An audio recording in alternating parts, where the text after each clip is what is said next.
SBI small cap fund पुराने investors का favourite, नए इन्वेस्टर्स के लिए परेशानी बन चुका है ये फंड। क्योंकि नए इन्वेस्टर्स पेशेंस के साथ काम नहीं लेते, समझते नहीं हैं, बस परेशान हो जाते हैं। थोड़ा सा ड्रॉबैक होता है कहीं भी म्यूचुअल फंड के अंदर। तो सिंपली इस वीडियो के अंदर कम से कम समय लूंगा और आसान से आसान भाषा में आपको समझाने की कोशिश करूंगा। एक जो हमें चेंज देखने को मिला है एसबीआई स्मॉल कैप फंड के अंदर में, वो ये है कि इसका जो पोर्टफोलियो टर्नओवर रेशियो है वो 94% से ऊपर जा चुका है। 94% के पास है, मतलब 90% प्लस जा चुका है एज ऑफ अक्टूबर, पिछला महीना खत्म होने तक। अगर टर्नओवर रेशियो इसका देखते हैं, इसका मतलब ये हुआ कि एसबीआई स्मॉल कैप अपने पोर्टफोलियो में काफ़ी शिफ्ट, काफ़ी चेंज कर रही है। पहले ये चीज़ होता है। अब ये चीज़ गलत है, सही है? गलत नहीं है बिल्कुल भी, क्योंकि हर म्यूचुअल फंड स्कीम की अपनी स्ट्रैटेजी होती है, वो अपने अकॉर्डिंग काम करती है। तो अगर वो स्ट्रैटेजी में कुछ चेंज कर रही है या फिर फिक्स रख रही है, स्कीम पे डिपेंड करती है, फंड मैनेजर पे डिपेंड करता है। हमें उससे ज़्यादा कुछ मतलब नहीं होना चाहिए। अच्छे हाई टर्नओवर के साथ भी अच्छा रिटर्न फंड बना के दे रही है और कम टर्नओवर रेशियो के साथ भी अच्छा रिटर्न बना के दे रही है। तो टर्नओवर रेशियो बस जानकारी के लिए आपके रहना चाहिए कि हाँ, पोर्टफोलियो में काफ़ी तेज चेंज कर रही है फंड, लेकिन बहुत ज़्यादा इसका कुछ निगेटिव इम्पैक्ट नहीं समझना चाहिए कि पड़ सकता है पोर्टफोलियो पे। वॉलेटिलिटी बढ़ सकती है, ये इससे समझ में जरूर आता है। इसके बाद प्लस पॉइंट इसके साथ ये है कि शुरू से ही इसको सेम फंड मैनेजर मैनेज कर रहे हैं। तो पास्ट में अगर उन्हीं फंड मैनेजर ने इस फंड से इतना बढ़िया रिटर्न बना के दिया है, तो अभी उन पर से भरोसा हटाने का कोई मतलब नहीं बन जाता है। आपको भरोसा बना के रखना चाहिए। जहाँ तक बात आती है रिस्क रिवॉर्ड रेशियो जो इस स्कीम का है कैटेगरी एवरेज के मुकाबले में, तो चाहे बीटा की बात करते हैं, शार्प रेशियो की बात करते हैं, स्टैंडर्ड डेविएशन की बात करते हैं, सब कुछ इसका जो है वो कैटेगरी एवरेज से बढ़िया है।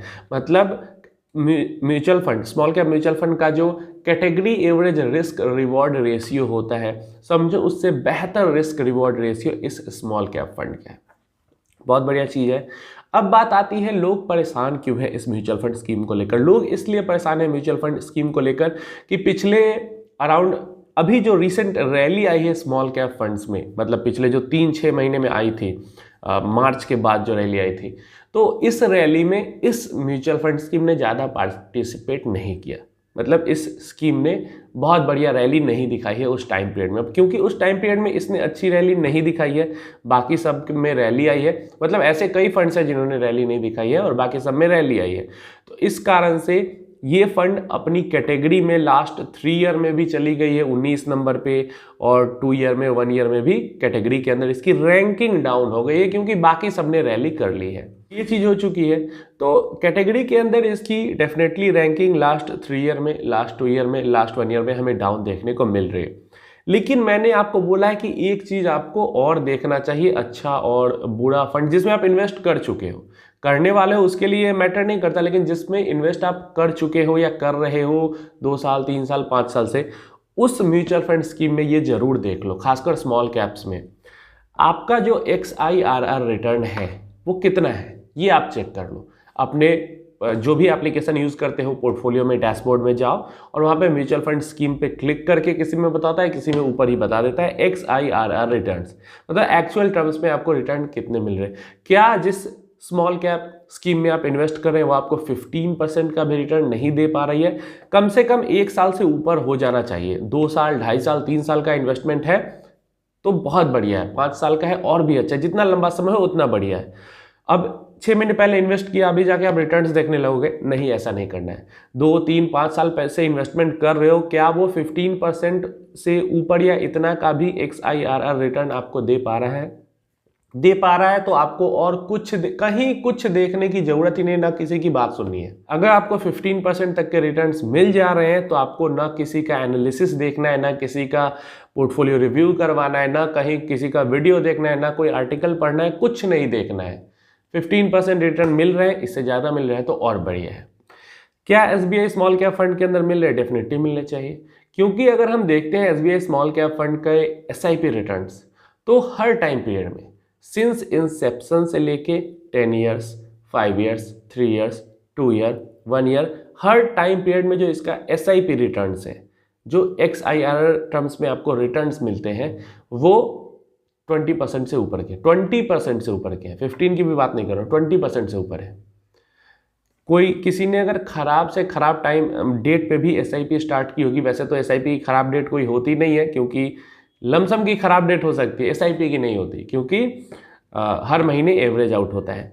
तो फिर भी अगर मान लेते हैं कि हर महीने जिस डेट पे हाई लेवल पे भी होगी NAV, उस टाइम पे भी कोई इन्वेस्टमेंट करेगा, फिर भी उसको 15% से ऊपर के XIRR रिटर्न्स जरूर जनरेट हो रहे होंगे उसके स्कीम में। Same goes for lump sum investment. अगर लमसम इन्वेस्टमेंट हम देखते हैं तो सिर्फ 2 इयर्स टाइम पीरियड में हमें दिखता है कि 15% के रिटर्न है इस स्कीम के, नहीं तो बाकी सारे टाइम पीरियड में लगभग 20% टच या उससे ऊपर के रिटर्न्स जरूर है लमसम में भी SBI स्मॉल कैप फंड के।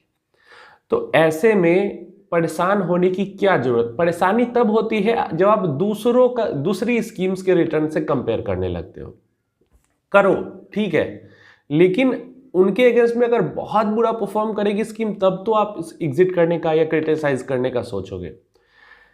अभी से 6 महीने पहले जाते या 1 साल पहले जाते तो जो टॉप के 3-4 फंड्स थे वो कुछ और थे, अभी टॉप के 3-4 फंड्स कुछ और हैं। लास्ट 1 ईयर की बात कर रहा हूँ, आज से 6 महीने बाद टॉप के 3-4 फंड्स कुछ और होंगे। तो जो टॉप फंड्स हैं वो तो हमेशा बदलते रहेंगे, चाहे आप किसी भी स्कीम में इन्वेस्ट कर रहे हो, आपको बस देखना है कि आपको XIRR टर्म्स में कितने रिटर्न्स मिल रहे हैं जिसमें इन्वेस्ट कर चुके हो।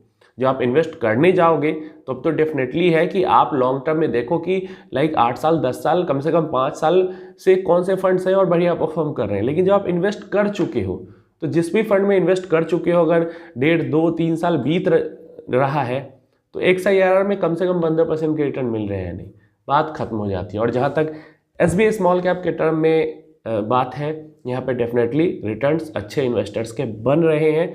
इसलिए दूसरे स्कीम्स को देख के, क्योंकि दूसरे जिन स्कीम्स को आप देख रहे हो वो स्कीम्स हर 6 महीने पे, हर 3 महीने पे चेंज होती रहेगी, तो आप हर 3-6 महीने पे स्कीम्स, म्यूचुअल फंड चेंज करते नहीं रहोगे, कभी पैसा नहीं बन पाएगा, बड़ा वेल्थ क्रिएट नहीं हो पाएगा। सो संतोष थोड़ा बनाओ, थोड़ा सेटिस्फैक्शन दिखाओ। इसलिए अगर 15% से ऊपर का XIRR रिटर्न्स मिल रहा है तो इन माय ओपिनियन मुझे 15% से ऊपर अगर स्कीम पे रिटर्न दिख रहा है, मिल रहा है, तो मैं तो नहीं चेंज करने वाला। चाहे कैटेगरी में किसी दूसरे स्कीम ने 100% का रिटर्न दे दिया लेकिन मेरे स्कीम ने 20% का रिटर्न दिया, कोई फर्क नहीं पड़ता, मैं फिर भी उस स्कीम के अंदर में बना रहूँगा। क्योंकि जो शॉर्ट टर्म में मैंने बताया बार बार कि 100-150% आपको दिख रहा है, मत देखो, वो लॉन्ग लास्टिंग नहीं होता है। जो 8-10 साल से अपने आप को प्रूव करके यहाँ पे बैठी है, आपको उस पर ज़्यादा भरोसा होना चाहिए, खासकर जबकि फंड मैनेजर चेंज ही नहीं हुआ।